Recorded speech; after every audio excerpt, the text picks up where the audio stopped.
Que veut dire tomber amoureux? Est-ce bien ou c'est charnel? Non, non, mais tomber amoureux, il ne faut pas prendre ça en français. Hein. Tomber amoureux, c'est aimer une fille. Ok? Il faut d'abord que tu l'aies vue. Il faut que tes yeux l'aient apprécié. Il faut que tu l'aies. Donc, en termes, il faut que tu l'envies. C'est ça qu'il veut dire. Ok? Mais je te donne un conseil. Ne te fie pas à l'apparence extérieure de la fille. Donc, essaye de rester dans les qualités. Oh, les qualités, c'est l'enseignement dans la maison d'Abraham. Rassure-toi que la femme que tu vas épouser, il a l'enseignement de la maison d'Abraham. Qu'elle sait que le péché est mauvais.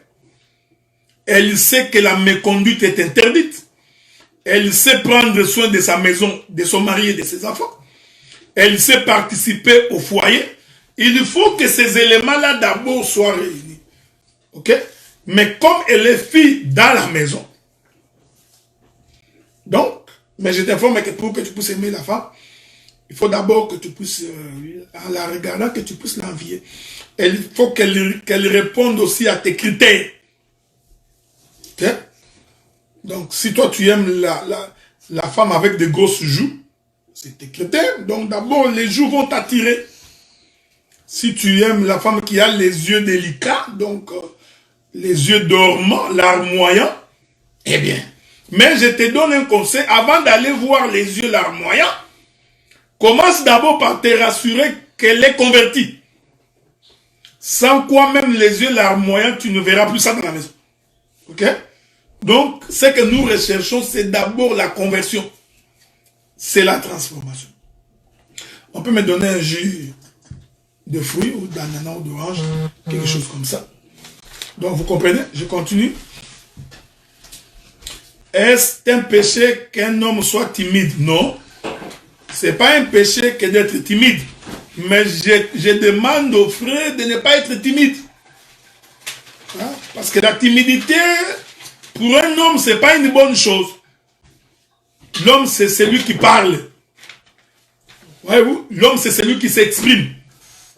Parce que si un homme ne parle pas et ne s'exprime pas, la femme ne peut pas connaître sa volonté. Nous avons des hommes comme ça. Il ne dit même pas un mot, il est toujours comme ça. Mais la femme ne sait pas, il est content, il n'est pas content. Il ne dit pas, il ne dit même pas un mot. Non, il demande à la femme de deviner. Non, la femme n'est pas prophétesse. Tu comprends? Elle n'est pas en train de s'imaginer des choses. Non, l'homme doit parler. D'ailleurs, j'ai toujours dit que ce sont les hommes qui doivent beaucoup parler que les femmes. J'ai toujours été étonné d'entendre des prédications. La femme ne parle trop. La femme ne peut pas parler trop. C'est l'homme qui doit trop parler. Parce que l'homme en parlant, elle est en train d'enseigner. Elle s'exprime. Elle traduit sa pensée. Il traduit sa pensée. À ce moment-là, ça permet à la femme de comprendre l'homme. Est-ce que vous comprenez? Donc, un homme qui ne parle pas est très dangereux. Donc, il faudrait que les hommes s'expriment. Tu aimes la fille, va dire à la fille que tu l'aimes, ne va pas faire des songes, des rêves. Ne va pas faire des gestes. Tu l'achètes des biscuits, des bonbons. Tu penses qu'en achetant des biscuits, des bonbons, qu'elle va comprendre. Non. Ceci est un mystère aussi par rapport à Christ et à l'Église. Christ, pour nous séduire, il nous a parlé. Il a parlé à nos cœurs. Et nous avons entendu sa voix. C'est pourquoi nous nous sommes convertis. Tu as compris? Mais la timidité en soi n'est pas un péché. Mais un homme timide risque de manquer beaucoup de choses. Tu risques de rien avoir. Nous avions un enfant étant païen. Mais on a connu le Seigneur. On peut se séparer? Non. Pourquoi vous allez vous séparer? Vous avez connu vous avez un enfant quand vous étiez païen. Ok.